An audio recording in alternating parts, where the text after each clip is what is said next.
ஒரு ஊர்ல ஒரு மகாராஜா இருந்தாரு. அவருடைய பேரு சித்திரசேனா. அவருக்கு மலர் குவளைகள் தான் ரொம்பவே பிடிக்கும். அதனால அவருடைய அரண்மனையில நிறைய அழகான மலர் குவளைகளை சேகரித்து வைக்கிறாரு. அதையெல்லாம் பாதுகாக்கவும் சுத்தம் செய்யணும்னு ஒரு இளைஞனை நியமிக்கிறாரு. அது மட்டுமல்ல, அந்த கோழைகளுக்கு ஏதாவது பாதிப்பு ஏற்பட்டா அவனுக்கு தண்டனை கிடைக்கும் அப்படின்னு முன்னாடியே சொல்லிடுறாரு. ஒரு நாள் அந்த இளைஞன் கூளைகளை துணியால துடைக்கும் போது திடீரென்று அவரது கை தவறி அந்த கூளைகள் கீழே விழுந்து சுக்கு நூறா உடைஞ்சிடுது. அந்த சத்தத்தை கேட்ட மகாராஜா உடனே அந்த இடத்துக்கு வந்துடுறாரு. உடனே அந்த இளைஞனிடம், நீ என்ன பண்ணி வைத்திருக்கிறாய்? என்னுடைய விலை உயர்ந்த பொருட்களை இப்படி உடைத்துள்ளாய். இதற்கு கண்டிப்பாக உனக்கு தண்டனை உண்டு. இவனை தூக்கிலிடுங்கள் அப்படின்னு ஆவேசமா கத்திடுறாரு. உடனே அந்த இளைஞன் மகாராஜாவிடம், தயவு செய்து என்னை மன்னித்து விடுங்கள் ஐயா, என் கை தவறிதான் அந்த குவளை கீழே விழுந்தது அப்படின்னு சொல்லி மன்னிப்பு கேட்கிறாரு. ஆனா அந்த மகாராஜா அவனுடைய பேச்ச கேட்கிற மாதிரியே இல்ல.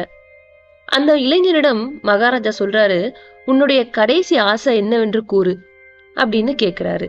அதற்கு அந்த இளைஞன், மகாராஜா, எனக்கு ஒரே ஒரு கோரிக்கை தான்.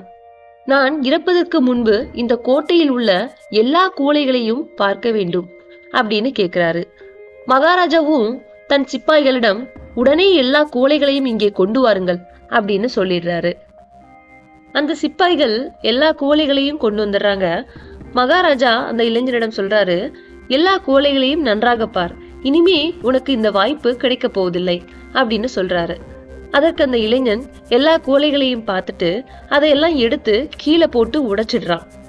இன்னும் அதிகமா கோபம் அடைஞ்ச அந்த மகாராஜா, இளைஞனே, நீ என்ன செய்து கொண்டிருக்கிறாய் அப்படின்னு சத்தம் போடுறாரு. அதற்கு அந்த இளைஞன், நான் இன்னொருவரின் உயிரை காப்பாற்றியுள்ளேன் ஐயா அப்படின்னு பதில் சொல்றாரு. உடனே மகாராஜா, என்ன கூறுகிறாய் என்று கேட்டார். அதற்கு அந்த இளைஞன், எப்படியும் என்னை தூக்கிலிட்ட பிறகு இன்னொருவரை குவளைகளை பார்க்க ஏற்பாடு செய்வீர்கள். அப்போது அவன் கையில் இருந்து ஏதாவது ஒரு குவளை கீழே விழுந்து விட்டால் அவனையும் நீங்கள் தூக்கிலிடப் போகிறீர்கள். எனவேதான் நான் ஒருவரின் உயிரை காப்பாற்றியுள்ளேன் என்று கூறினேன் ஐயா அப்படின்னு அந்த இளைஞன் சொல்றாரு. இதை கேட்ட மகாராஜா ஆச்சரியத்துடன் அந்த இளைஞனை பார்க்கிறார். கோபத்தில் எவ்வளவு பெரிய தவறு செய்ய துணிந்து விட்டேன். ஆனால் நீ உன்னுடைய உயிரை பற்றி கூட யோசிக்காமல் மற்றொருவரை காப்பாற்ற வேண்டும் என்று யோசிக்கிறாயே, எவ்வளவு ஒரு நல்ல குணம். அதற்காக உன்னை நான் மன்னித்து விட்டேன். அது மட்டும் இல்லாமல் என்னுடைய அரசவையில் உனக்கு ஒரு முக்கிய பதவியை கொடுக்க முடிவு செய்துள்ளேன் என்று அந்த இளைஞனிடம் கூறுகிறார். உடனே அந்த இளைஞனும் மகிழ்ச்சி அடைகிறான். பொதுவாக கோபத்தில் நாம் எடுக்கும் எந்த ஒரு முடிவும் தவறாகத்தான் இருக்கும் என்பதை இந்த கதை வாயிலாக நாம் உணரலாம்.